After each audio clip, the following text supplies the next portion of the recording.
Salutations spéciales à tous les membres de la communauté d'études quotidiennes de la Bible.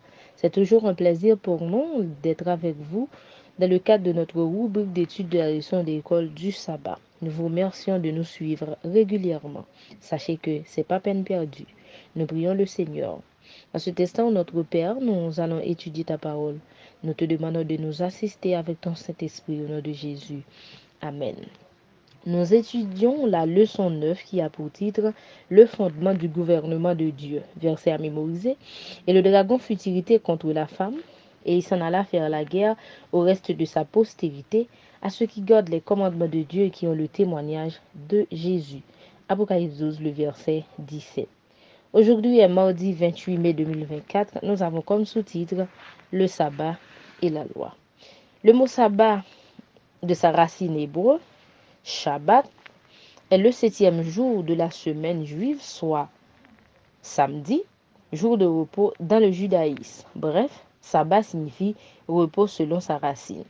Et le mot loi, c'est la révélation divine parfaite dont le sens spirituel est celui du christianisme, même selon le dictionnaire Tob Bible. Hier, nous avons parlé de la loi, spécifiquement de la loi morale, les 10 commandements. Aujourd'hui, nous allons parler de l'une de ces lois, qu'est le sabbat, et effleurer la loi à nouveau.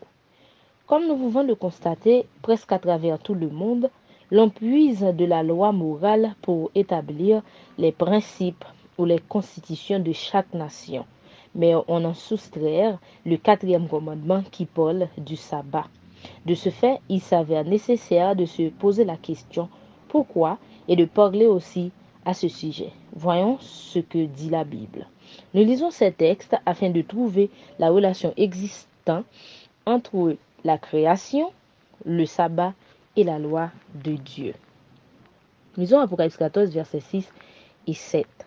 Je vis un autre ange qui volait par le milieu du ciel, ayant un évangile éternel pour l'annoncer aux habitants de la terre, à toute nation, à toute tribu, à toute langue et à tout peuple. Il disait d'une voix forte, « Craignez Dieu et donnez-lui gloire, car l'heure de son jugement est venue, et adorez celui qui a fait le ciel, et la terre, et la mer, et les sources d'eau. » Genèse 2, versets 1 à 3. Ainsi furent achevés les cieux et la terre, et toute leur armée. Dieu acheva au 7e jour son œuvre qu'il avait faite, et il se reposa au 7e jour de toute son œuvre qu'il avait faite. Dieu bénit le 7e jour, et il le sanctifia, parce qu'en ce jour il se reposa de toute son œuvre qu'il avait créée en la faisant. Exode 20, versets 8 à 11. Souviens-toi du jour du repos pour le sanctifier. Tu travailleras 6 jours et tu feras tout ton ouvrage. Mais le 7e jour est le jour du repos de l'Éternel ton Dieu. Tu ne feras aucun ouvrage, ni toi, ni ton fils, ni ta fille, ni ton serviteur, ni ta servante, ni ton bétail, ni l'étranger qui est dans tes portes. Car en 6 jours l'Éternel a fait les cieux, la terre et la mer et les sources et tout ce qui y est contenu, et il s'est reposé le 7e jour. C'est pourquoi l'Éternel a béni le jour du repos et l'a sanctifié. La création parle de notre valeur aux yeux de Dieu. Nous ne sommes pas seuls dans l'univers, comme un grain de poussière cosmique. Et nous ne sommes pas non plus un accident génétique. En d'autres termes, le scénario scientifique commun des origines de la vie, repris par les médias et la culture populaire, présente une vision de nos origines qui est en tout point incompatible avec le récit biblique. Nous sommes sur la terre parce que Jésus nous a créés. Il est digne de notre adoration, non seulement parce qu'il nous a créés, mais aussi parce qu'il nous a rachetés. La création et la rédemption sont au cœur de toute véritable adoration. Le sabbat est donc essentiel pour comprendre le plan du salut. Le sabbat évoque l'attention du Créateur et l'amour du Rédempteur. À la fin de la semaine de la création, Dieu s'était reposé dans la beauté et la majesté du monde qu'il avait créé. Il s'était également reposé pour nous servir d'exemple. Le sabbat est une pause hebdomadaire pour louer celui qui nous a créés. Lorsque nous adorons Dieu le sabbat, nous ouvrons nos cœurs pour recevoir la bénédiction spéciale qu'il a placée en ce jour et qui n'a été placée en aucun autre jour. Le sabbat nous renvoie à un créateur qui nous a trop aimés pour nous abandonner lorsque nous étions éloignés du but qu'il s'était fixé. Il est aussi un symbole éternel de notre repos en lui.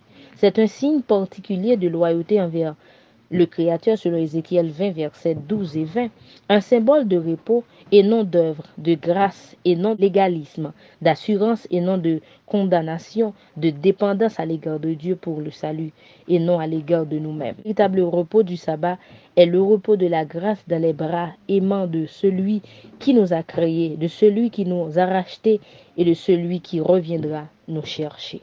À travers ces textes, nous voyons que c'est Dieu qui a créé toutes choses. Ce même Dieu a institué ses lois ou ses commandements et à travers ces lois, il nous demande d'observer tout en nous reposant comme lui l'avait fait, sans avoir pour autant été fatigué. Mais c'est juste pour nous servir d'exemple, nous qui sommes ses enfants. Donc, la création même donne naissance au repos du sabbat, soit le 4e commandement de la loi morale donnée par Dieu lui-même. Le message d'Apocalypse 14, le message de Dieu de la fin des temps destiné au monde, appelle les gens à se reposer dans son amour et sa sollicitude chaque sabbat. Il nous invite à nous souvenir de celui qui nous a créés et à lui rendre gloire. L'observation du sabbat est également un lien entre la perfection de l'Éden et la gloire des nouveaux cieux et de la nouvelle terre à venir. Cela nous rappelle qu'un jour, les splendeurs de l'Éden seront restaurées. Posons la question, est-ce du légalisme en réalité le fait d'observer les commandements de Dieu ou plus précisément d'observer le sabbat? La réponse est non. Au contraire, en observant les lois de Dieu, y compris le sabbat, nous témoignons clairement notre allégeance à Dieu. Nous lui témoignons notre amour pour lui et nous affirmons que nous connaissons sa souveraineté. Le problème qui pourrait exister dans l'observation de la loi, c'est seulement si nous négligeons la miséricorde, l'hospitalité et la charité face à nos semblables et mettons la loi au-dessus ou avant tout. Par là, nous devenons légalistes. Et Dieu ne prendra pas plaisir dans cette forme d'observation de la loi.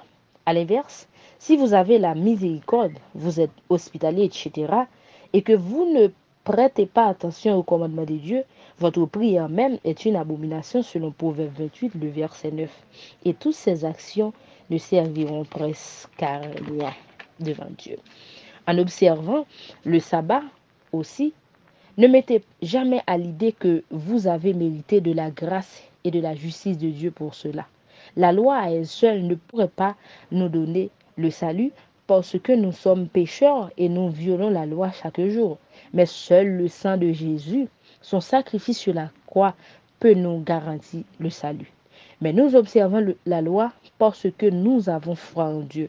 Nous acceptons le sacrifice de Jésus pour le pardon de nos péchés. Nous croyons qu'il est souverain et créateur de toutes les choses et au final, c'est parce que nous sommes ses enfants. De même qu'il n'y a pas de société sans principe, il n'y a pas de vie sans normes et de règles à suivre.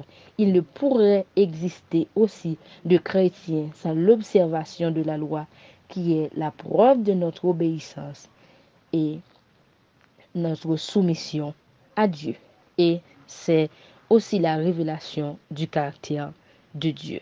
Merci de votre écoute. Le rendez-vous, c'est pour demain. Au revoir.